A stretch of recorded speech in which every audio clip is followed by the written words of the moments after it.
पता नहीं लोग ये बात क्यों नहीं मान रहे कि रहमान डकैत मेजर इकबाल के सामने कुछ भी नहीं है। लिटरली रहमान मेजर का बस 10% है और ये सारी चीजें हमें मूवी के अंदर साफ साफ दिखाई भी देती है। जब रहमान डकैत मेजर इकबाल के सामने डेथ थ्रेट देता है कि रहमान डकैत की दी हुई मौत बड़ी कसाई नुमा होती है, तब मेजर इकबाल शांत रहता है और सिर्फ मुस्कुराता है। और ध्यान रखना, ये कोई नॉर्मल मुस्कुराहट नहीं थी, ये मुस्कुराहट साफ कह रही थी कि तुम जिस कसाई नुमा मौत की बात कर रहे हो, मेजर इकबाल की रहम करके दी हुई मौत भी रहमान की कसाई नुमा मौत से ज्यादा कसाई नुमा होगी। और इस बात को प्रूव करने के लिए वो अगली ही मुलाकात में ये दिखा भी देता है। जब हमजा और उजैर डील करने के लिए मेजर इकबाल के पास आते हैं, तब मेजर उन्हें महसूस कराता है कि असली कसाई नुमा मौत किसे कहते हैं। याद करो वो सीन जब मेजर इकबाल एक हिंदुस्तानी एजेंट को बेरहमी से टॉर्चर करता है, वो भी बिल्कुल कूल फेस एक्सप्रेशन के साथ, जैसे कि वो कोई गेम खेल रहा हो। यहाँ ये टॉर्चर देखकर हमजा और उजैर दोनों की हालत खराब हो जाती है। हालांकि यहाँ पे रहमान डकैत मौजूद नहीं था, लेकिन अगर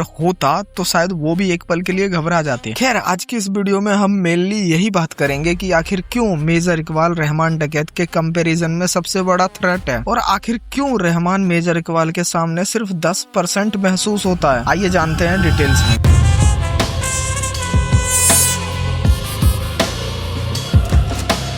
अब देखो, मूवी पूरी तरह से रहमान को फ्रंट फुट पर रखकर चलती है। हर चीज उसी के अराउंड रिवॉल्व करती है, हर कोई उसी को जवाब देता है, सबकी उससे फटती है। Almost like an apex predator, एक ऐसा कैरेक्टर जो सही मायनों में इन यूनिवर्स में फियर को एस्टेब्लिश करता है। और मूवी काफी हद तक इन चीजों को दिखाने में कामयाब भी होती है, क्योंकि उसके मरने के बाद आप बंदे का ऑरा फील कर सकते हो। बट इसी के साथ ऐसा भी नहीं है कि कैरेक्टर को एक फ्लॉलेस बिस्ट की तरह पोर्ट्रे किया गया हो जो हर चीज में परफेक्ट हो। देखो, रहमान सब कुछ जानने के बाद भी, लोगों के ट्रू इंटेंस पता होने के बाद भी उनके बारे में ज्यादा कुछ करता नहीं है और ना ही ज्यादा ध्यान देता है। बंदे को पता है कि अरशद पप्पू उसके पीछे हाथ धोकर पड़ा हुआ है, पर पूरी लियारी पर कब्जा करने के बाद भी उसका ज्यादा कुछ करता नहीं है। बंदे को पता है कि जमील जमाली अपनी कुर्सी के अलावा किसी के बारे में नहीं सोचता, पर उसके मूव को काउंटर करने के लिए कोई खास एफर्ट नहीं डालता। चौधरी असलम के लियारी में आने के बाद भी बंदा सिर्फ बोलता है कि असलम का कुछ करना पड़ेगा, लेकिन रियलिटी में कुछ करता नहीं है। इकबाल एंड टीम के साथ रिलेशनशिप की असलियत जानने के बाद भी बंदा अपना नैरेटिव स्ट्रॉन्ग रखने में कोई खास एफर्ट नहीं डालता। एक बंदा जो उसके बेटे को सिर्फ बचाता है, सिर्फ उसी एक इवेंट की वजह से वो हमजा को अपनी गैंग के टॉप मेंबर्स में शामिल कर लेता है, यहाँ तक कि उसे क्रूशियल मीटिंग में भी बुलाता है बिना उसके ट्रू इंटेंस जाने। और यही सारी चीजें कहीं ना कहीं उसके मुंह पर आकर लगती है और उसके सारे इग्नोरेंट डिसीजन उसकी जान ले जाती है। But on the other hand, Iqbal के साथ सिनेरियो पूरी तरह से अलग है। बंदा ना सिर्फ हर समय दोनों कान खुले रखकर चलता है, बल्कि अपने दुश्मनों को दूसरा मौका भी नहीं देता। बंदा काम है, कंपोज है और सिर्फ समय आने पे ही अपना अग्रेशन दिखाता है, जो एक्चुअली में उसे अनप्रेडिक्टेबल बनाता है। जिसे अगर रहमान से कंपेयर करो तो रहमान लिटरली उसके कंपैरिजन में सिर्फ 10% आता है। इकबाल सही मायनों में रहमान को उन सारे मेन पॉइंट पर आउटशाइन करता है जहाँ पर रहमान एक्चुअली में वीक था, जो सिर्फ एक मीटिंग वाले सीन से ही क्लियर हो जाता है। जब रहमान अपने कसाईनुमा मौत का जिक्र करता है,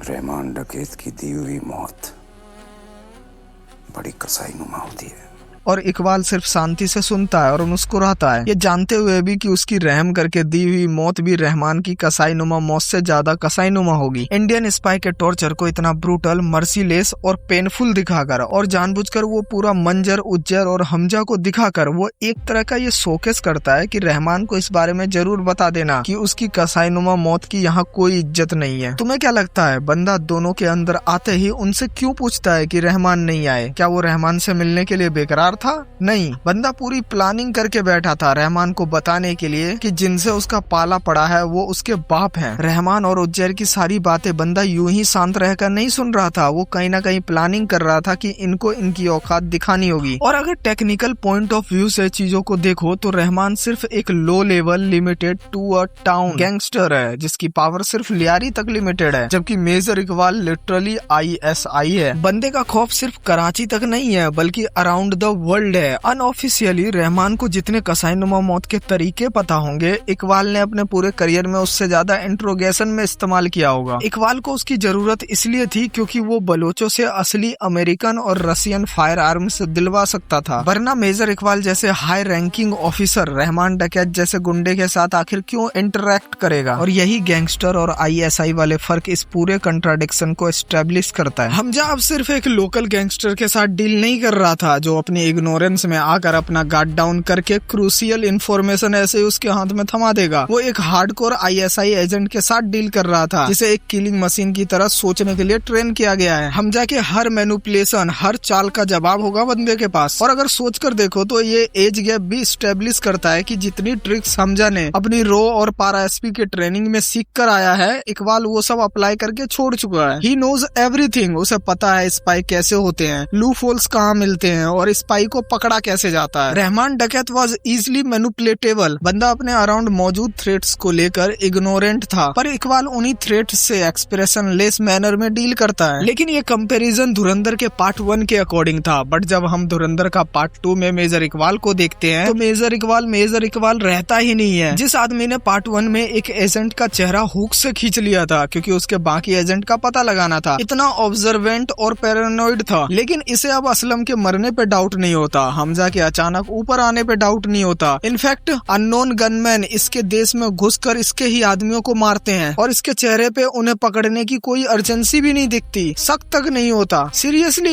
ये वही मेजर इकबाल है ना। सबसे बड़ी बात, जब आलम मर जाता है एज एन इंडियन स्पाई तो इसके ऊपर मेजर इकबाल का कोई रिएक्शन नहीं आता, यहाँ तक कि उन्हें पता तक नहीं होता कि कोई इंडियन स्पाई भी पाकिस्तान में घुस के उसके मेहमान को मार दिया है। बल्कि यहाँ होना क्या चाहिए था, मेजर इकबाल को पर्सनली ये चीज चेज करनी चाहिए थी एंड पता लगाना चाहिए था कि आलम कहाँ रहता है, उसके साथ कौन कौन रहता था, पूरी डिटेल्स निकालनी चाहिए थी, बट वो ऐसा कुछ नहीं करता। और इससे प्रूफ हो जाता है कि ये मेजर इकबाल वो मेजर इकबाल रहा ही नहीं जो धुरंधर 1 में हमने देखा था। इसलिए मेजर इकबाल पार्ट 2 में वीक पड़ जाता है। बाकी इसके ऊपर आपका क्या ओपिनियन है मुझे कमेंट करके जरूर बताना। एंड वीडियो अच्छी लगी तो वीडियो को लाइक कर दो, चैनल पे नए हो तो चैनल को सब्सक्राइब कर दो। एंड आप लोगों के लिए मैंने इंस्टाग्राम बना रखा है, तो इंस्टाग्राम पे आओ, फॉलो मारो और बातचीत करते हैं यार। आ जाओ इंस्टाग्राम पे। बाकी अगर कोई थ्योरी भी है आपकी तो आप शेयर करो, मैं भाई सारे कमेंट रीड करता हूँ। तो मैं नेक्स्ट किस पे वीडियो बनाऊं आप कमेंट करके जरूर बताना। बाकी मिलते हैं नेक्स्ट वीडियो के साथ, तब तक के लिए bye bye, tata, take care, जय हिंद, जय भारत।